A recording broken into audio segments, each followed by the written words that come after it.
Well, that was the position Walter was in, and the director trusted Walter and said, let's go ahead and do it. And it took them 6 months to figure out how to get the film out, but it had a 9-month edit cycle. And at the end, Apple said, well, forget the fact we told you, don't do it. Look at how great it is that Cold Mountain was cut inside Final Cut. During the time that he was editing Cold Mountain in Final Cut 3, Final Cut 4 was released, and Final Cut 4 fixed every problem that was in Final Cut 3, but Walter didn't change. He finished the project with Final Cut 3. There was a newer technology out there, but he had the solution with the existing technology. One of the habits we get into is it's not the latest technology, therefore we must abandon the existing technology for the new technology. Just as a quick show of hands, how many clients have rushed up to you demanding that you edit with the latest version of Final Cut? How many people have lost money because they have not edited with the latest version of Final Cut? And the answer is none of us. Half our clients don't even know we edit with a computer, much less that we edit with Final Cut. Let us not lose sight of the fact that our job is to tell stories powerfully that move people. Okay, to say, I'm going to jump ship is as foolish as to say, I'm not going to use a computer. Focus on what our job is. We're storytellers. Let's try to get a couple more questions in way back other way in the wall. What's your feeling about how intuitive this is? What do you think the learning curve is going to be for, somebody that, fairly developed at the Pro? I think somebody that doesn't know it is going to have an easier time than somebody that does. I think I make my living as a trainer.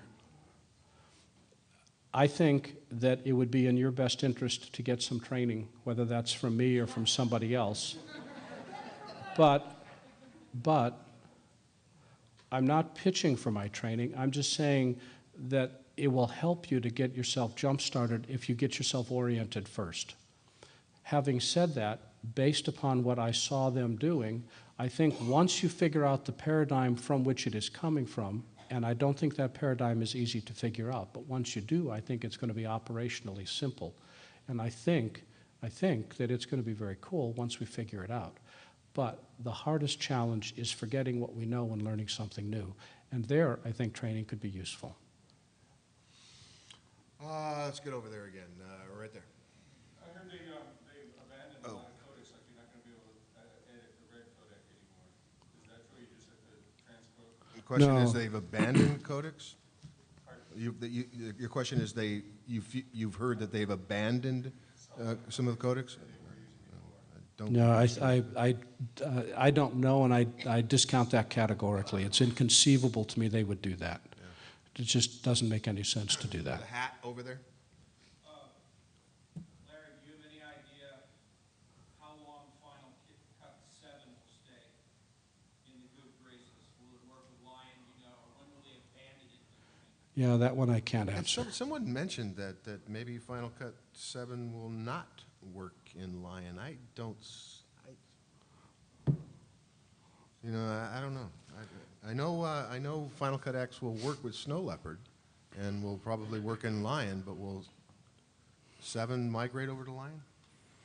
I can't see that. Well, some third-party developer will come up with a hack. So, yeah, in the middle.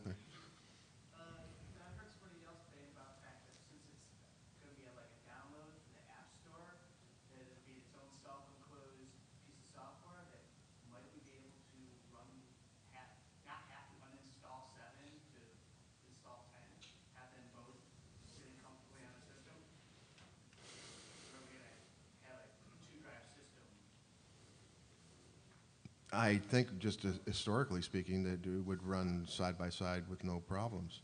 Just because it's downloaded from the App Store, it certainly isn't going to make a difference. That's one where I unfortunately or fortunately do know the answer, and I just can't answer you. Oh, you do? All right, what time are we getting here? There's just not enough time in the night, and let's try to get in a couple more questions. Yes. Hi, Larry. I was wondering if you know who they were most heavily consulting with, so I can creating this. Try it again, Elisa, I didn't hear. I was wondering if you know who they were most heavily consulting with when creating this, if they were consulting. Who Apple was consulting with? Yeah, like feature film editors, music people, documentarians, and in your opinion, who a lot of these features are most geared towards? Like, Yeah, and that's explicitly covered under my NDA. However, let's just say that I recognized most of them. And you're well represented. Go ahead and pick one, Larry. We're getting Sir. time. Were they like used car salesmen? Were they really pushing the idea that the price was so low on this? I mean, did they bring it up several times during the evening? No. They sprang it on us at the end, and it came as big a surprise to me as it did the crowd. The crowd was a standing ovation when that price was announced. It was like the final slide, and they said, and oh, by the way, it's going to be $299, and you could hear, that was shocking. Show of hands. I know a lot of you professional editors. Does $299 really bother you?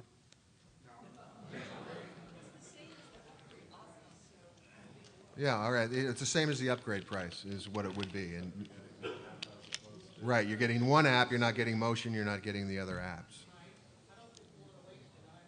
That's the thing. People are worried that it's not going to be money well spent come the day. And that's where I think a lot of the fear is coming from. Uh-huh. Nobody knows anything. Whereas from Apple's point of view, I think it's great marketing. Well, of course. I mean, it keeps the story going until it ships. If they told us everything that we want to know, we wouldn't be talking tonight. I mean, this publicity alone is worth a heck of a lot of money. And I think, because Mike is going to wrap this up, let me just put two notes on this. And I think they're equally important. The first is we have to reserve judgment.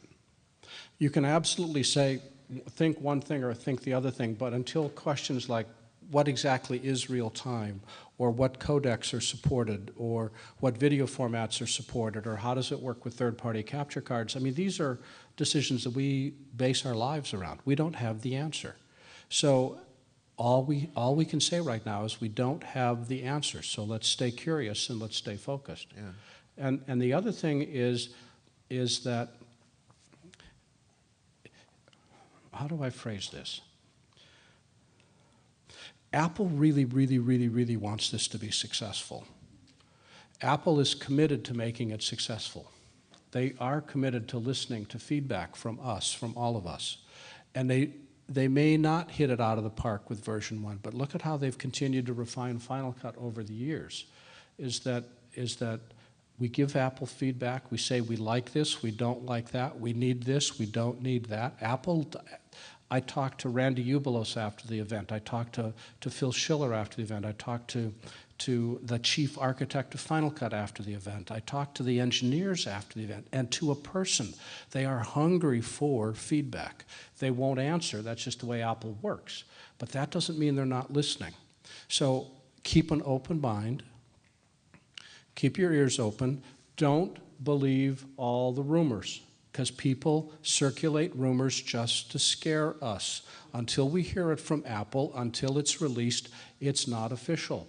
So don't panic. Take a deep breath. My name is Larry Jordan. Thank you very much.